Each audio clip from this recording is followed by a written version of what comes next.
today on Pat's Car Garage, we're doing wheel bearings on the Dana 35 on my Jeep. This is actually pretty straightforward, providing you have the right tools, and I strongly recommend you get them. So here's what you're going to need. You're going to need a slide hammer. So I bought this whole kit here for about $80 Canadian, so figure, $15 USD probably. You're gonna need these little wheel bearing puller extensions. So it comes with a kit of 3. You only really need the smallest one, but regardless, you can do different sizes as well with these. So you thread that on there, and this makes pulling the wheel bearings off, the old wheel bearings off, super simple. I'm gonna show you how that goes.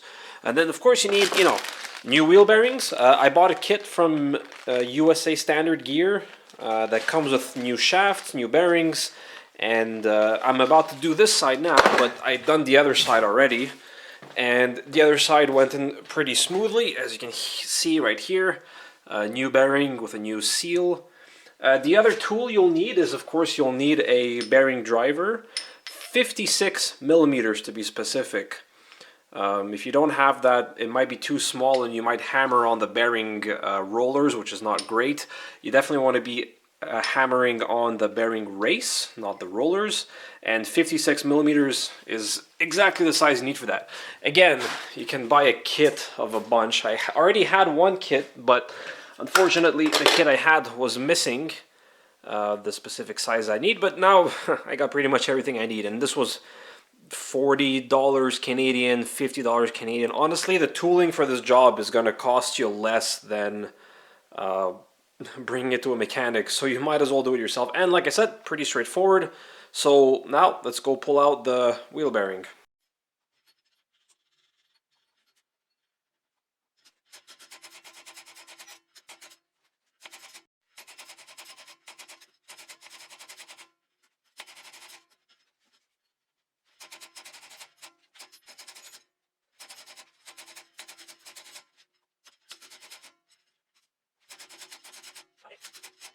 What the hell? Okay, this one's, the other side came right out. This one's insane.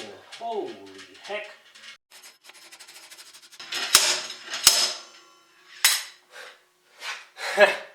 Jiminy Christmas, that one put up a hell of a fight.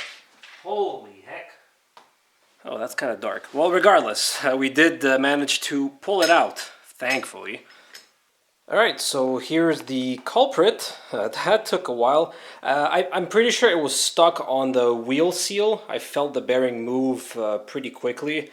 I think the seal was just rusted into place, but finally it broke free and the whole thing came out. So as you can tell, don't try to pull the seal out. Just once you have the slide hammer, pull both out at the same time.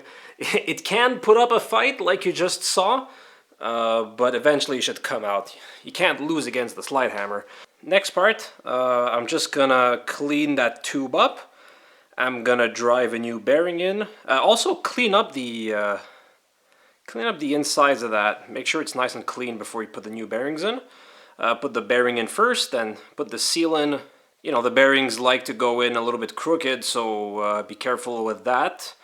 Use a little punch, well, not a punch, but the blunt end of a chisel to kind of strain the bearing out if it goes in a little bit crooked. But otherwise, this should be pretty straightforward. Now that the old bearings come out, the new one should go in a lot easier. It would have scratched any rust buildup on its way out. So yeah, this should be pretty straightforward now. Alright, so here I cleaned out the axle tube, and as you can tell, there's a little lip inside there where the bearing stops. So you basically tap the bearing in until it stops against that. And then I like putting a little bit of oil on the bearing so it's not dry. Okay, camera, you can do it. You can focus. Come on, you had it. There you go. Oh, no, she's losing it. Yeah. Oh, come on. Stupid ass camera.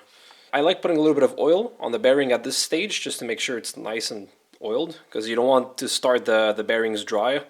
And then you put the seal in, and once again you can put a little bit more oil behind the bearing so that it's nice and soaked and there's oil on everything. And yeah, you just pound the seal in until it doesn't go any further. So one word of caution, that intense hammering did break this extension. Like this part here yielded and it doesn't really move freely anymore. So this part is, I mean, basically, so I'm not gonna have a complete set of tools anymore, but these were only $15 Canadian, so I suppose anytime you want to do wheel bearings, depending on how stuck they are, if they're relatively new and nothing's rusty, these tools will probably be fine, but again, really cheap tools, what do you expect? So next time I do wheel bearings, I will need another one. To be fair, this is on its third one, because I did a practice run pulling a bearing on my old axles to make sure that this kit fit. So this did last for 3 bearings, but you know, she doesn't quite have 2 jobs in her, so do plan that in mind. If you buy these cheap tools, they will break sometimes. Luckily, I already packed the slide hammer up, but the slide hammer survived, so slide hammer perfectly fine, reusable, but these extensions, a little bit junky, but you know, you gotta do what you gotta do, right? Alright, and there you go, the seal is in. I just need to oil the bearing up a little bit more, and then I can reassemble the axle shafts. Yeah, pretty straightforward. Just use whatever gear oil you're going to use in your differential, because that's how these are lubricated, just with the axle's gear oil. So I'm using some 75 W140, fully synthetic, with limited slip additive, because this is now a limited slip axle. But yeah, so just use that. These bearings, right, normally the ring gear splashes oil down the tube, and this is how these bearings get lubricated. So, pro tip, if you're going to suck out gear oil using a suction pump, heat it up in a bucket of hot water first. It's going to flow a lot easier.